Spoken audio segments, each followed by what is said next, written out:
മുഖ്യമന്ത്രി പിണറായി വിജയനെയും സംസ്ഥാന സർക്കാരിനെയും പൊളിച്ചടുക്കി കേന്ദ്രമന്ത്രി നിർമ്മല സീതാരാമൻ വയനാടിനായി കേന്ദ്രം 312 കോടിയോളം രൂപ അനുവദിച്ചു. അത് ലഭിക്കാനുള്ള അപേക്ഷ പോലും കേരളം നൽകിയില്ലെന്ന് ലോക്സഭയിൽ നിർമ്മല സീതാരാമന്റെ വെളിപ്പെടുത്തൽ.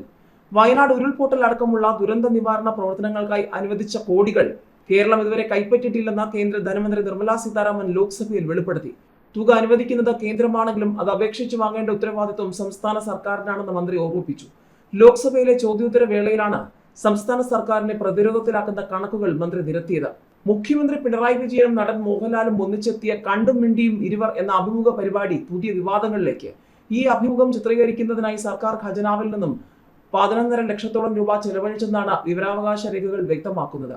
തിരുവല്ല സ്വദേശിയായ റിജോ വള്ളംകുളം നൽകിയ വിവരാവകാശ അപേക്ഷയ്ക്ക് മറുപടിയായാണ് ഇൻഫർമേഷൻ ആൻഡ് പബ്ലിക് റിലേഷൻസ് വകുപ്പ് ഈ വിവരങ്ങൾ പുറത്തുവിട്ടത്.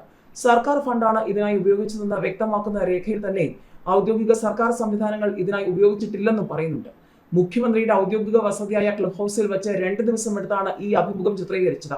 പ്രശസ്ത സംവിധായകൻ ടി കെ രാജീവ് കുമാറും സംഘവുമാണ് ഇതിന്റെ അണിയറയിൽ പ്രവർത്തിച്ചത്. മുഖ്യമന്ത്രിയുടെ രാഷ്ട്രീയ ജീവിതവും വ്യക്തിപരമായ വിശേഷങ്ങളും ഉൾപ്പെടുത്തി തയ്യാറാക്കിയ ഈ അഭിമുഖത്തിന്റെ ടീസറുകൾ നേരത്തെ തന്നെ സോഷ്യൽ മീഡിയയിൽ വലിയ ചർച്ചയായിരുന്നു. തിരുവനന്തപുരത്ത് വെച്ച് മുഖ്യമന്ത്രിയുമായി നടത്തിയ ഒരു കൂടിക്കാഴ്ചയ്ക്കിടെ പിണറായി വിജയൻ തന്നെ ഇത്തരമൊരു പരിപാടിയെക്കുറിച്ച് സൂചിപ്പിക്കുകയും മോഹൻലാൽ അത് സന്തോഷപൂർവ്വം സ്വീകരിക്കുകയുമായിരുന്നു എന്നാണ് റിപ്പോർട്ടുകൾ സൂചിപ്പിക്കുന്നത്. അതേസമയം ഈ അഭിമുഖത്തിനെതിരെ രൂക്ഷ വിമർശനവുമായി പ്രതിപക്ഷം രംഗത്തെത്തി. ഇതൊരു വെറും PR സ്റ്റണ്ട് മാത്രമാണെന്നാണ് പ്രതിപക്ഷത്തിന്റെ പരിഹാസം.